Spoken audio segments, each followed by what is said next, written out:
I want you to take a second to try to envision this scenario. So you're sitting in a presentation or a lecture, and the speaker walks in, and right before they're about to start, they say something along the lines of, I'm sorry if this isn't going to be as sharp as I'd like it to be. I was up all night and I haven't slept a wink yet. Now, you've all heard this before. Like, we've all been in this type of environment, right? Why would you start a presentation or meeting like that? Like, why do people do this if we know that it has no benefit? The reason is something called self-handicapping. And so self-handicapping is when people purposefully sabotage their performance to have a ready-made excuse to save face. An excuse to blame it on instead of taking ownership for not having a great presentation, a great round of golf, etc. Now, there's two kinds of self-handicapping. Let me break them down a little bit, and then I will make a direct connection to golf. So the example that I gave you with the person talking about the presentation is called behavioral self-handicapping. This is when somebody actually, for example, will stay up all night before a big performance, whether it's mental or physical, and essentially like drain themselves out and then show up and perform poorly, because we know that a lack of sleep and rest has a direct negative impact on performance. So you change your behavior to self-sabotage your own performance, behavioral self-handicapping. The other element is called reported self-handicapping.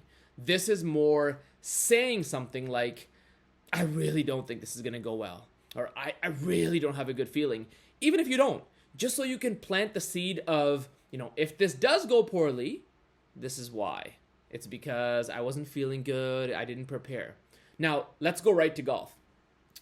So you're about to tee off with a friend or buddy, and you're walking up to the first hole, and they start to say, I'm not feeling so great today.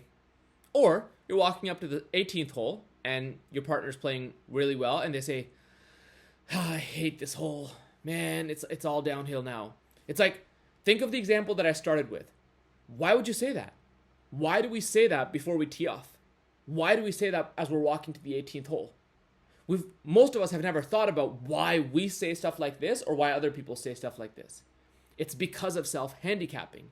We don't often realize we're doing these things. They happen at a subconscious level. But you don't need to be a psychologist to understand that they are going to have negative impacts over the long haul.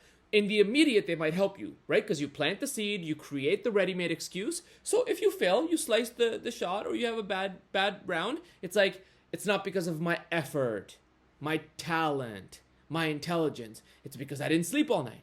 It's because I wasn't feeling so good.